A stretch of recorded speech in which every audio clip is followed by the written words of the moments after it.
They built banks, collected art, planted vineyards, and somehow, across 2 centuries, their name turned into a convenient shadow where fear, envy, and imagination could hide. The Rothschilds went from being a family of financiers in 18th century Europe to a symbol that some people point to when they want a single answer for everything that frightens or frustrates them. This is not only a tale about money and power, it's a story about how stories become monsters, how old prejudices find new clothes, and how a few invented lines on a page can echo into real violence generations later. Meyer Amschel Rothschild started in the cramped, regulated world that many Jews of his time were forced into: ghettos, restricted professions, and social fences that made ordinary life narrow and precarious. When doors were shut on land and many trades, finance became one of the few routes to survival. That context matters, because it's the simplest truth behind much of the later mythology. Exclusion shaped opportunity. Yet exclusion also shaped how others saw them. Someone who shows up only to collect a debt becomes a cartoon in the public imagination, and caricatures are what myths are made of. At first, the Rothschilds were remarkable because they were effective.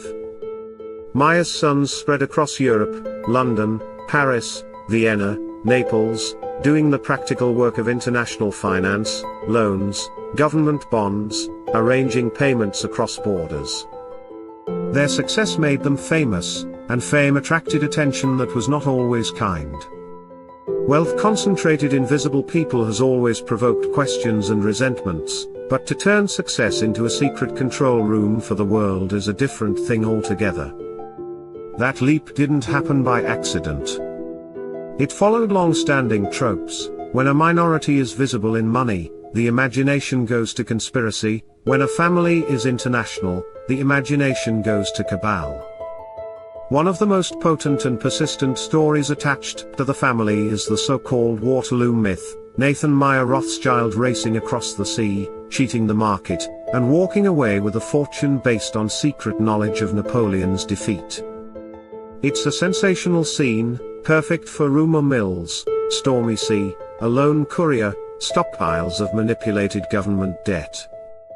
But the historical record tells a different story. The details were added later, often by writers who stitched fiction into the outline of fact to create something far more dramatic than the truth. And once drama is released into the world, it becomes hard to capture again.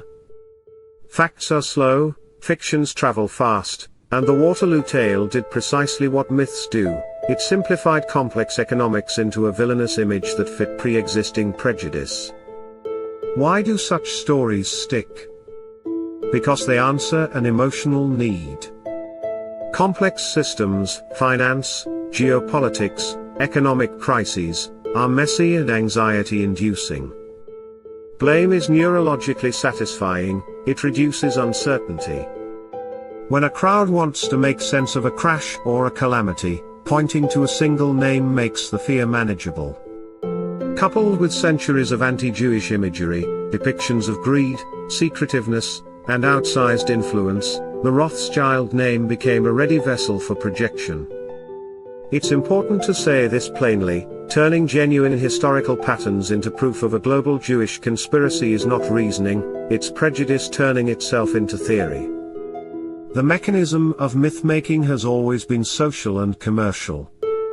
Pamphlets, feuilletons, and cheap brochures once spread hearsay. Today, algorithms and social platforms amplify half-truths at warp speed.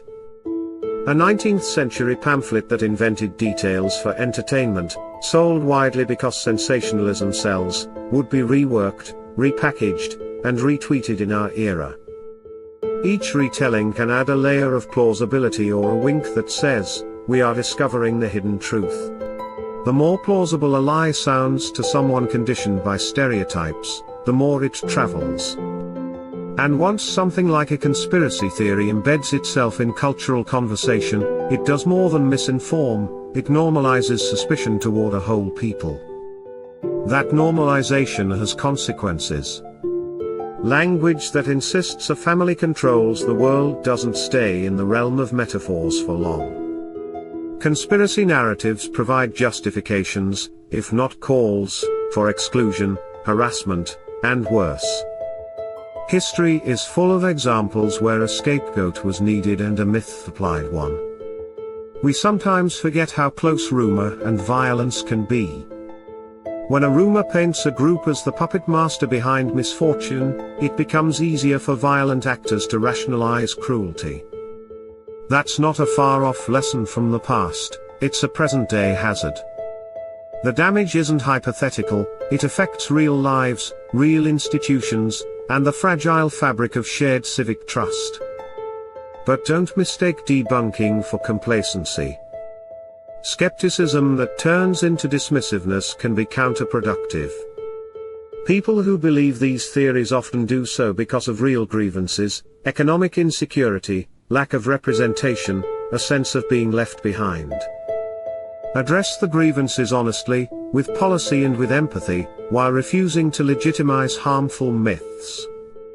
Offer alternatives, better explanations of structural economic forces, clearer accountability for elite behavior, and transparent institutions that reduce the fertile ground where conspiracies grow.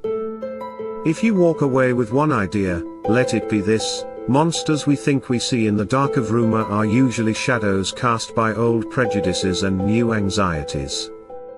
Shine a light. Look for the facts. Ask how a story began before you repeat it.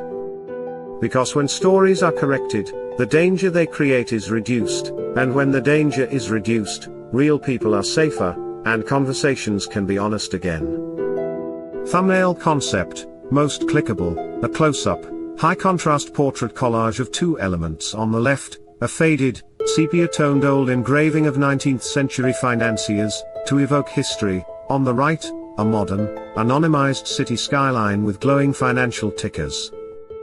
Over the seam where the two images meet, place a bold, short headline in 3 words max: WHO really pulls. Use a dark vignette around the edges to focus the eye on the center seam. Add a small red badge in the corner to create urgency.